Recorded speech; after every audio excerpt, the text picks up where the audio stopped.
Tere kõigile, on kolmapäeva õhtu, aeg on teha kokkuvõtted eelmisest nädalast. Ja seekord räägin teiega Brüsselist. Minu selja taga on üks paljudest Brüsseli jõulukuuskadest. Ta ei ole veel ehitud, advendini on mõned päevad aega ja minu selja taga on väljak, mis tavaliselt on täis söögikohti, inimesi, aga praegu on suhteliselt tühi. Brüsselis kehtivad endiselt karmid reeglid. Maski kandmine on kohustuslik, õhtune väljas viibimine keelatud, kauplused on avatud ainult nii palju, et saaks osta esmatarbekaupu.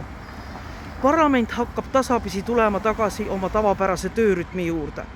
Praegu on plenaaristungite nädal ja seetõttu on ka parlamendi liikmeid Brüsselis rohkem kui eelmisel nädalal. Millised teemad on päevakorras? Kõige rohkem räägitakse Ungarist ja Poolast. Ja räägitakse sellepärast, et Ungari ja Poola vetostasid Euroopa Liidu järgmise pikaajalise eelarve ehk eelarve aastateks 2021–2027 ja taastusfondi. Miks nad seda tegid? Sellepärast, et eelarves on ette nähtud selle sidumine, rahaliste väljamaksete sidumine õigusriigi ja inimõiguste olukorraga liikmesriikides.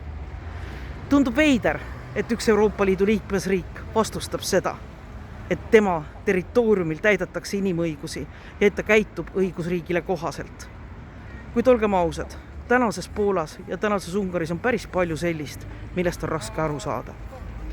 Kuidas vastasseis lõppeb? Ma olen kindel, et lepitakse kokku, ma olen kindel, et leitakse kompromiss, aga inimõiguste ja õigusriigi põhimõtted, need on väga põhimõttelised Euroopa Parlamendile. Ma arvan, et siin järeleandmisi ei tehta. Loomulikult jälgin ka Eestis toimuvat ja jälgisin ka Mailis Repsi ümber toimuvat. Ma arvan, minister Reps tegi õigesti, et astus tagasi. Tean oma kogemusest, kui keeruline on ühildada eraelu ja tööelu. Kujutan ette, kui keeruline võis olla Mailis Repsil ühildada ministritööd 6 lapse kasvatamisega. Aga mitte miski ei anna õigust kuritarvitada ameti ja autot või teisi ametialaseid hüvesid. Ma arvan, ta tegi õigesti, et ta tagasi astus. Kas sellest piisab? Seda näitab tulevik, kui politsei on lõpetanud ka väärteomenetluse samas asjas. Mina aga soovin kõigile, olge terved, hoidke ennast ja oma lähedasi ja kandke maski. Ja meie räägime jälle nädala pärast.